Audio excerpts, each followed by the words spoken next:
Now, in our first story, the Ministry of Education has been asked to ensure not only COVID-19 protocols are adhered to in senior high schools, but there's also close monitoring of the rate of infections across schools. Dr. Michael Owusu of KCCR, he's an epidemiologist there, has been speaking to Roland Walker on the AM show. Every country has its own right to decide on what to do in the midst of this pandemic. And like the co-panelists said, that yes, we have to live with the virus, and we certainly have to live with the virus. But I also understand that the virus goes through a phase, and the virus follows an exponential curve. So what you do in the decline phase is not the same thing you do when you're in the acceleration phase.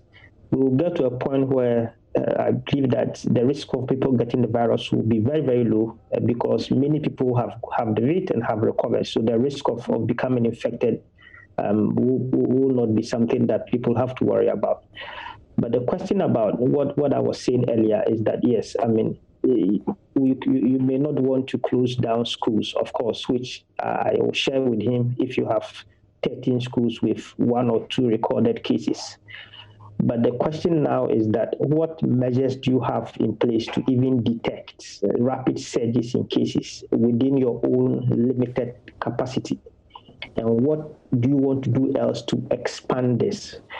Modeling from the UK. UK, from their own analysis using some stochastic measures, have shown that if you open schools, I mean, you should direct your energy to testing symptomatic cases. So I also share with him that mass testing may not be ideal. Logistic constraint may not be permitted.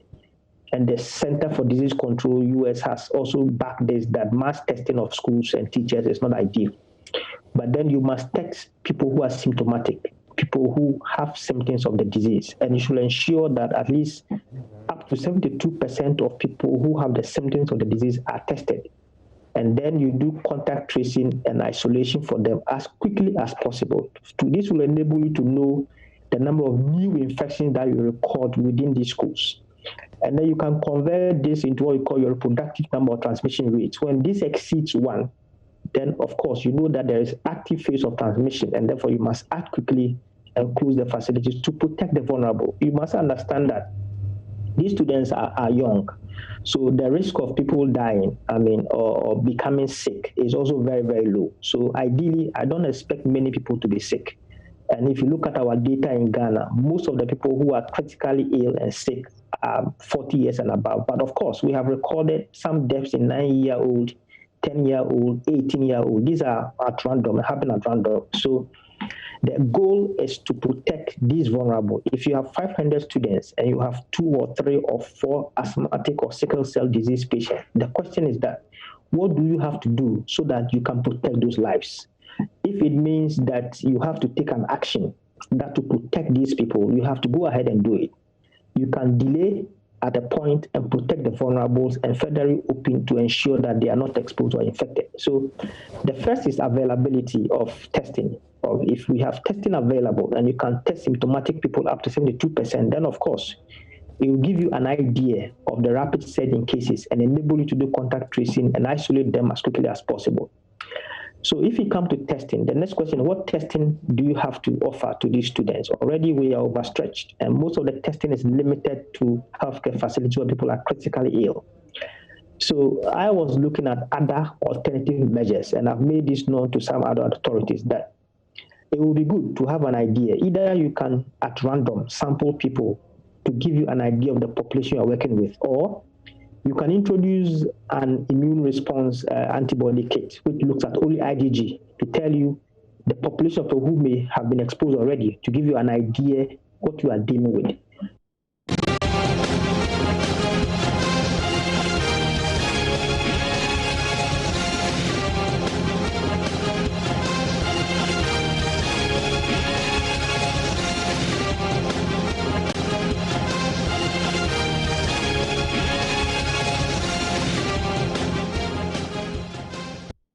Your election headquarters and the opposition NDC is demanding a fresh start of the registration exercise alleging the Electoral Commission engineered artificial challenges to suppress voters in the NDC stronghold.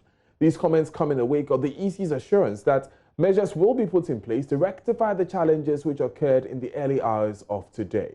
The party says the assurance is not enough. Listen to the Greater Accra Deputy Youth Organizer, Amos Blessing, addressing the media at a news conference. We are dealing with an electoral commission that will preach something and do otherwise. That is the electoral commission that we are dealing with. This is an electoral commission that the electoral commissioner herself, Madame J. Mensah, a day to the start of this registration, organized a press conference, told the whole world that they have made provisions for their own chairs, their own tables, their own canopies, and that on the day of registration, the EC, because of COVID-19, will not use anybody's chair, table, or canopy. When they started the registration, the EC officials went there without anything. He, as the assemblyman for the area, had to go and rent canopy, chairs, and tables for the EC. Even electricity, the constituency youth organizer for that constituency, Sidi Ali Bashiru, had to pay before the EC official could get access to electricity.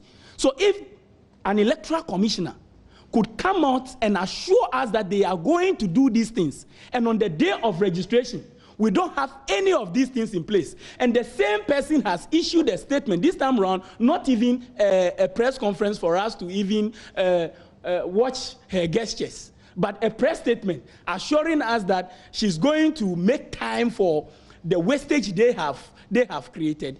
We are not under any obligation to believe that statement. And this press conference is to reiterate our point that if they had in place measures to rectify the challenges that we experienced on the first day, by now we should not be experiencing late arrival of machines, and then people will be giving you alibis like they should have sent them activation codes and whatever. Issuing statement, apologizing, we are saying it's not enough. What we want to see is that the people who are eligible to register are given the opportunity to register, and that nobody should create artificial problems to frustrate people from registering.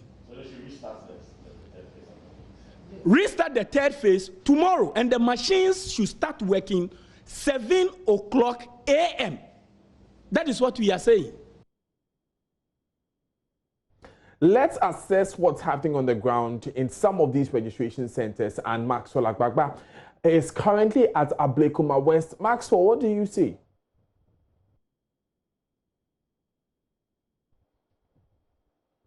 It was very difficult. Thank you very much. It was very difficult for applicants to do their registration. The registration delayed at a lot of places where our reporters visited.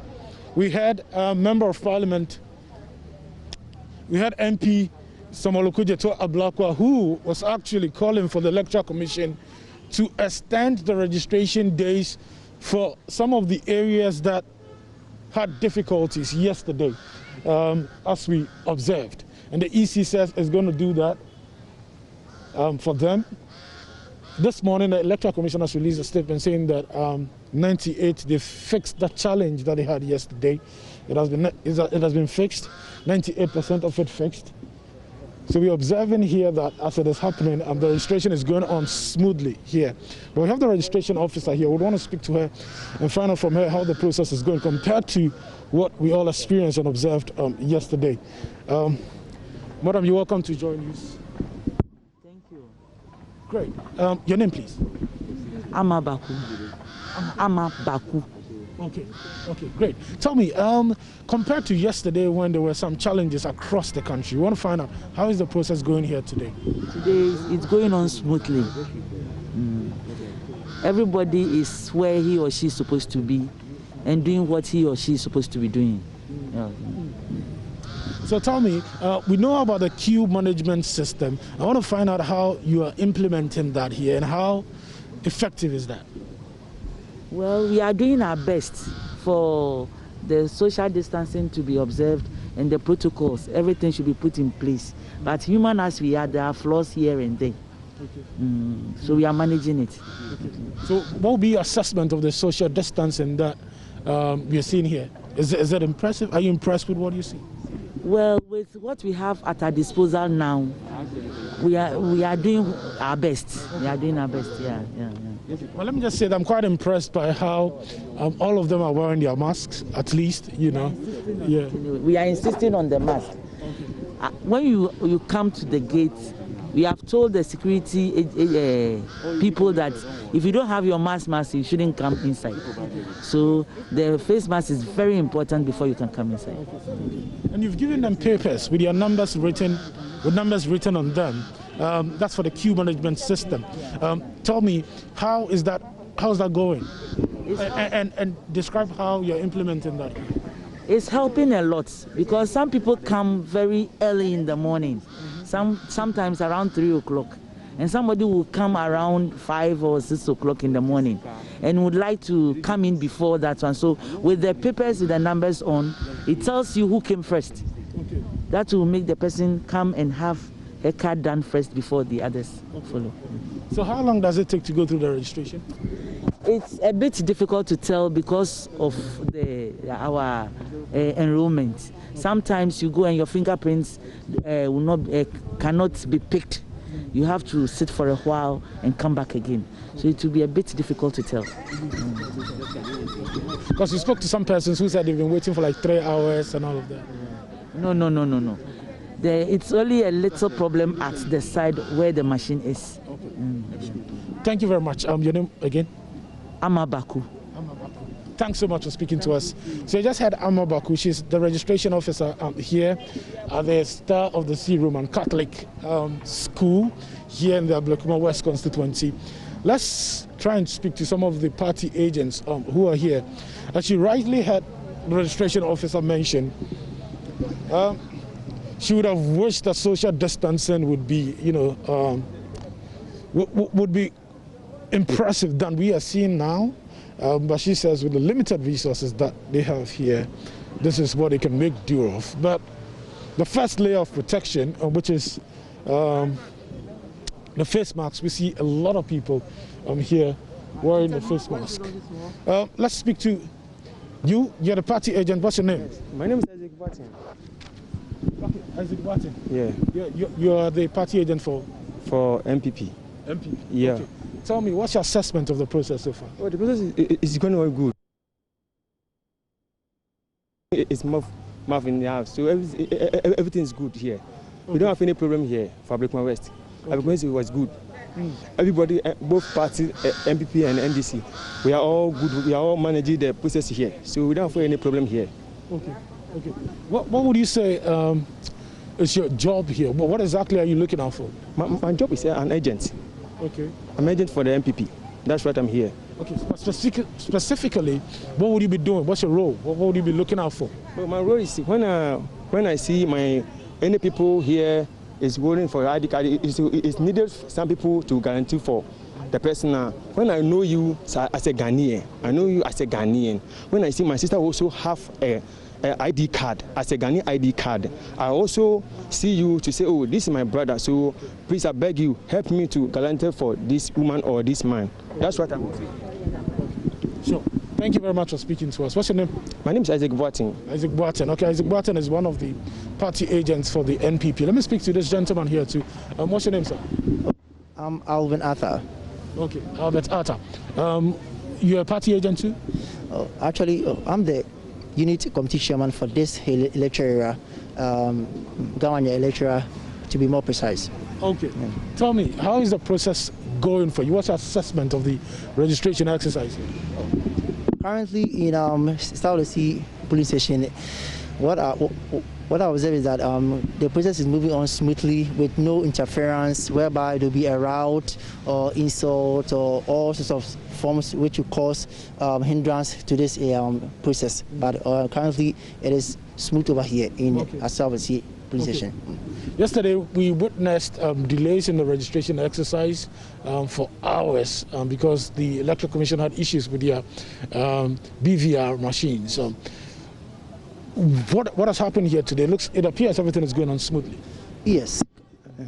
Currently, with today being the second day for the registration, currently both A and B police station are really moving on smoothly, whereby the BVL machines are all working perfectly over here. Okay. Unlike yesterday, whereby police station 1 experienced delays in their BVP machine. But currently today, everything is moving smoothly over here. Let's go over to the Volta region where Ivy Setsoji is standing by. Rafiq Salam will also join us via Zoom from the Upper West region. But let me start with you, Ivy. So we are well into the registration exercise. Have the social distancing protocols been applied this time?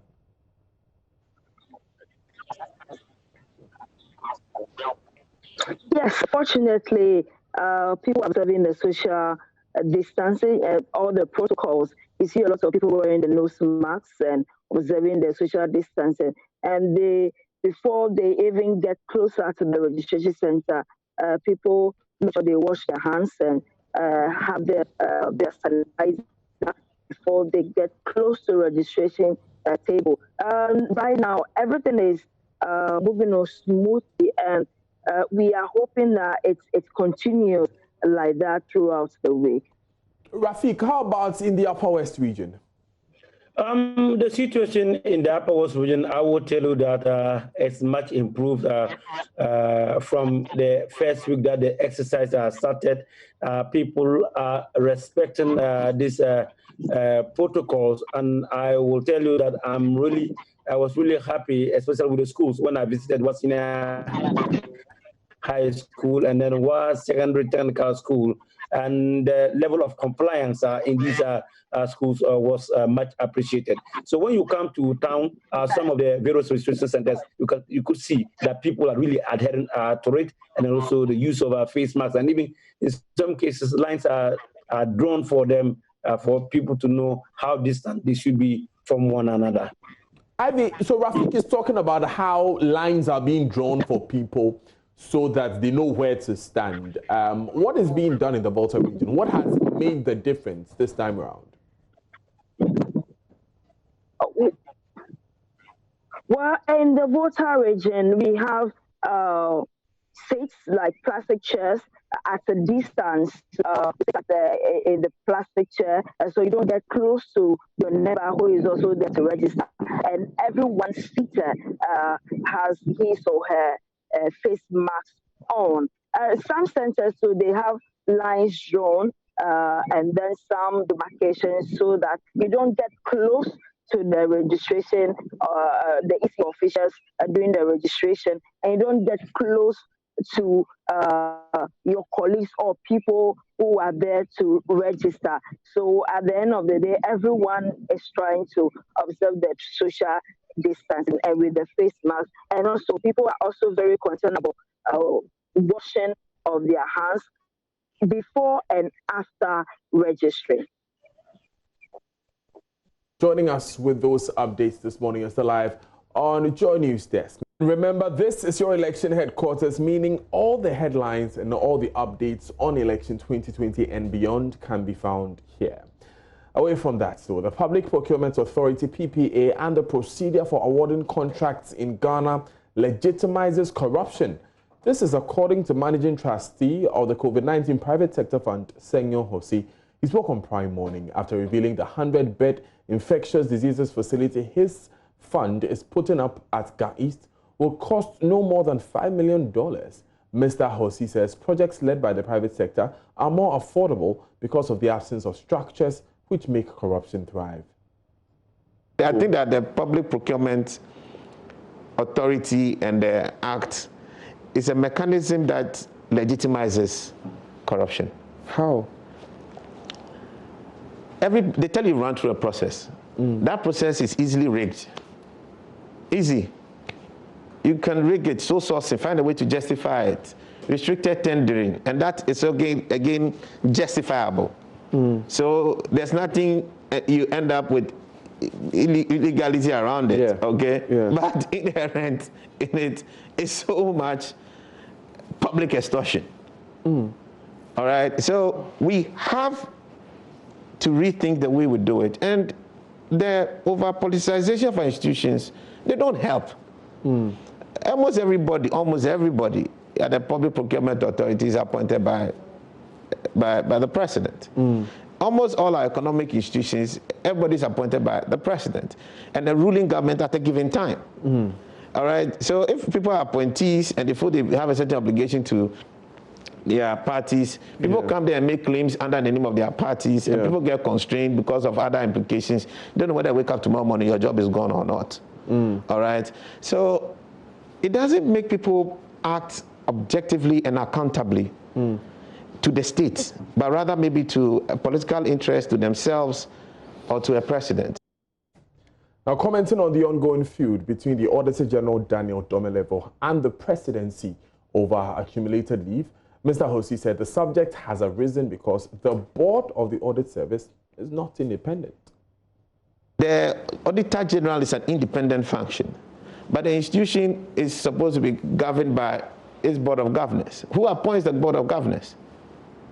The president. So what's independent about it?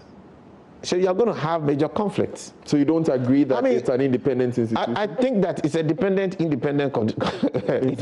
institution. Okay, that's why you have what you have. But if we have a governance system, all the major structures, you have representative professional bodies, and yes, party politicians also participate, but largely in the minority. You have a professional way of getting things done. If the institution of the Chartered Institute of Chartered Accountants, the Ghana Bar Association, were more dominant representatives on the board of the audit service, yes, and then we would have a different story. You will have a different story.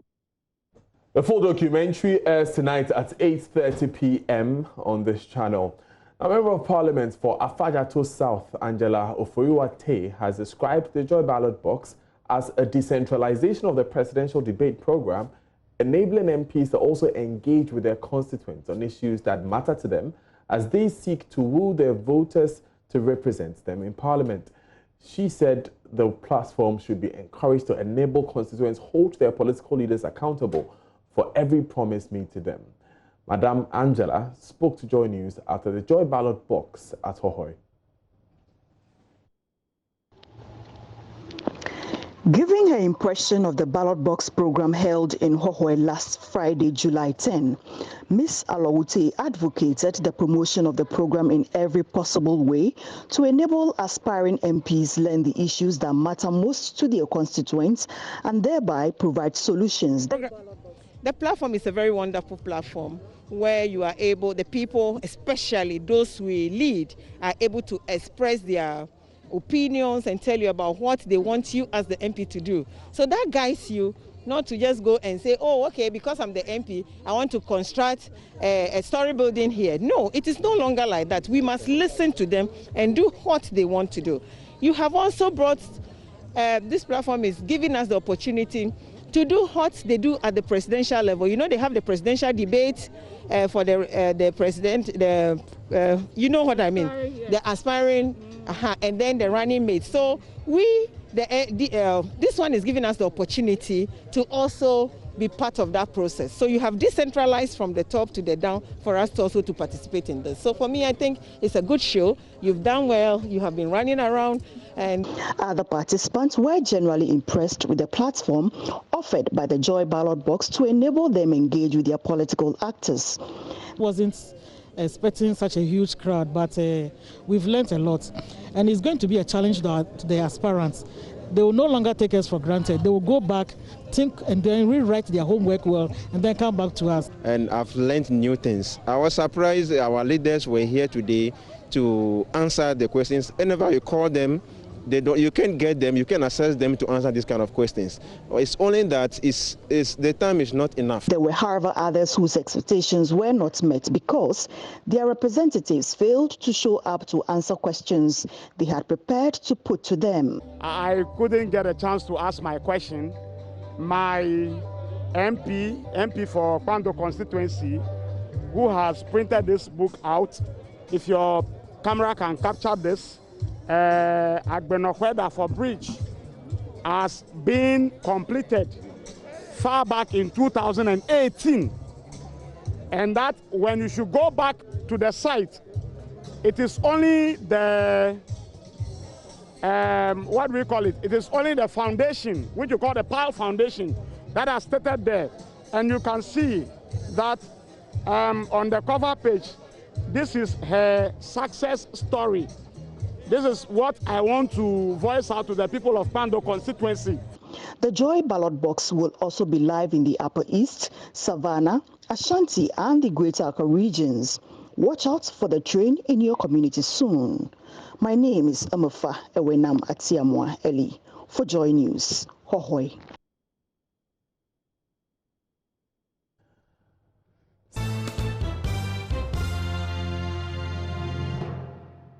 Hi, good morning. Welcome to Business. My name is DARYL. The Bank of Ghana has issued a new set of directives to help deal with the surge in mobile money fraud that has hit some banks and financial institutions. The monthly fraud report showed that these institutions are falling victim to the practice.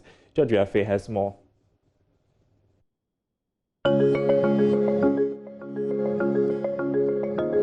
A letter to all the financial institutions in the country from the Bank of Ghana revealed that most of the firms have been hit by some serious mobile money fraud from the first quarter of this year.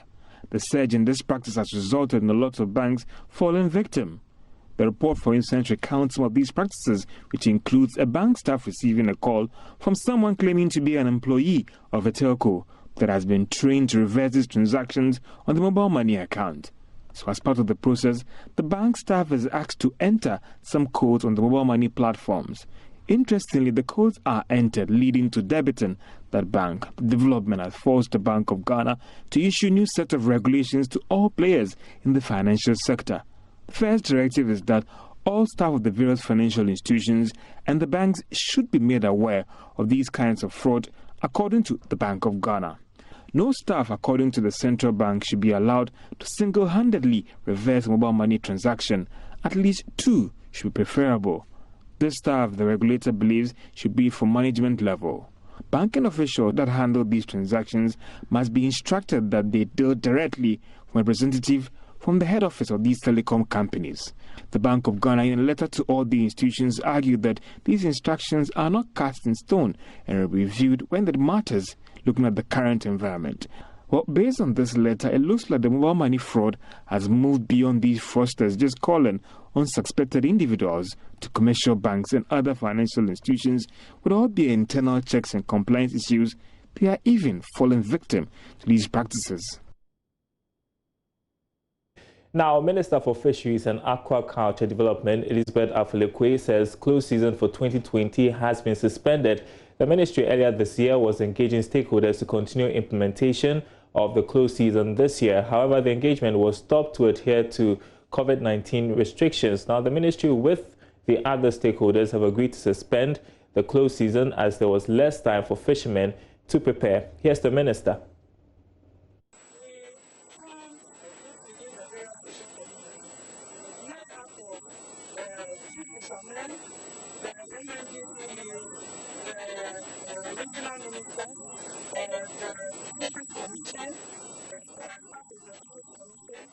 We apologize. We'll fix that sound and get that story right back to you as soon as we can.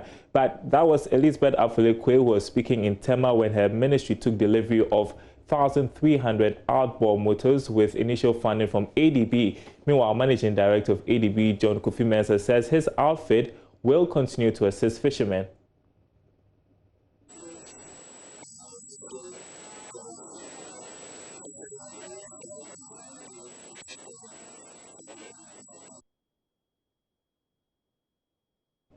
Some audio problems there would fix that for you. That's it for the business segment. There's more to come right after this break.